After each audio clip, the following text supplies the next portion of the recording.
Abu Bakr's secret. Umar radiallahu anhu said Abu Bakr became Khalifa. This is extremely beautiful, by the way. I want you to actually put yourself in Medina right now. You live there. Abu Bakr is a Khalifa. He leads the Salah. He leads the prayer. He said every day after Fajr, Abu Bakr radiallahu anhu would go in an opposite direction of his house. And he would go deep into the desert. I was very curious. Like, what does he do out there?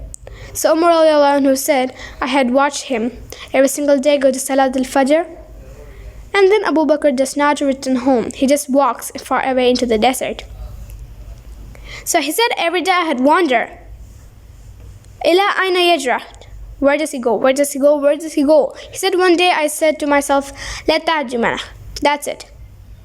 I'm gonna follow him and find out what he's doing. I just can't get over this curiosity of mine. So Umar radiallahu anhu said, I kept the pace from him to where he was at the end of my eyesight, meaning I walked just as far away to where I could still see him. And then he said, I saw him going to the beat up old house. So Umar radiallahu anhu said, I quickly went and hid behind. And he said he spent a long time in there. It wasn't like a short amount of time, he spent a long time. Until after the sun was up, meaning it was getting hot. This is after Fajr. This is way past Laha, way past sunrise. And it got hot, and then Abu Bakr radiallahu anhu left the home. And he made his way back to Medina. He said, this is way out of the city of Medina now. This isn't even the city of Medina right now. Way out of the city of Medina. So Umar radiallahu anhu said, I waited until I could no longer see him, meaning he made his way back to Medina. And Umar radiallahu anhu said, I knocked on the door, okay, and he said, this woman opened the door. She was elderly, she was frail, she was blind. And there were a bunch of little kids running around, okay. So I asked her, Alayka ma sha'anka ya amatul Allah. So peace unto you, what is your situation, O servant of Allah? And she said that, I'm a blind woman. And I have no one to take care of me. And I also have these orphans with me.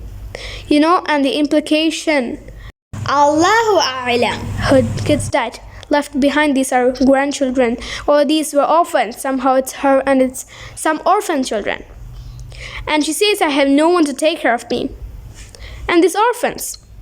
Umar radiallahu anhu said, who is that visitor that comes to you every single day? The answer, she says, I don't know who he is. I don't know who he is. He never once shared his name with me. He never bothered to tell me his name. Umar radiallahu anhu said, well, what does he do? She said, may Allah reward him. Every morning he comes, listens, by the way she details it. She says he cleans my home, he washes our clothes, he grinds our wheat, he bakes our bread, and cooks our breakfast, and then he leaves. Think about it, subhanallah. If this was the only narration we had about Abu Bakr, it's incredible. Seriously, the leader, the head of the Ummah, the Khalifa, the most important man in the Ummah right now, with his situation, with his status. And he goes out every morning to this house and he doesn't even tell the woman what his name is. He's just considered me a secret, Fatil Khair. Right, just some good work. Washes the clothes, cleans the house, grinds the wheat, bakes the bread, cooks the breakfast, and then makes his way back to govern the Ummah. That is absolutely incredible. Umar al-Anhu says, every single day, like, is this really what he does every single day? She said, every day. May Allah bless him. Umar al-Anhu said, do you pay him anything? She said, nothing. Umar al-Anhu started to cry. And he said, At-bakhafa ba'daka ya Aba Bakr. You have exhausted every successor of yours, O Abu Bakr. You have exhausted us. Anyone that comes after you is exhausted. because it's a standard that is impossible for us to meet. A gem here, by the way, very important. Can you imagine how many deeds of Abu Bakr that his history has never recorded? You know the books of the virtues of Abu Bakr, the things that he used to do. Can you imagine how many of those secrets he actually managed to hide?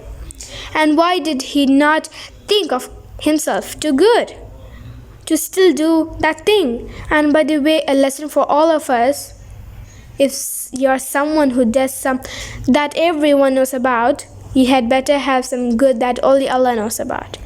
Right? You had better have some khair only Allah knows about, and let it be an involved khair too.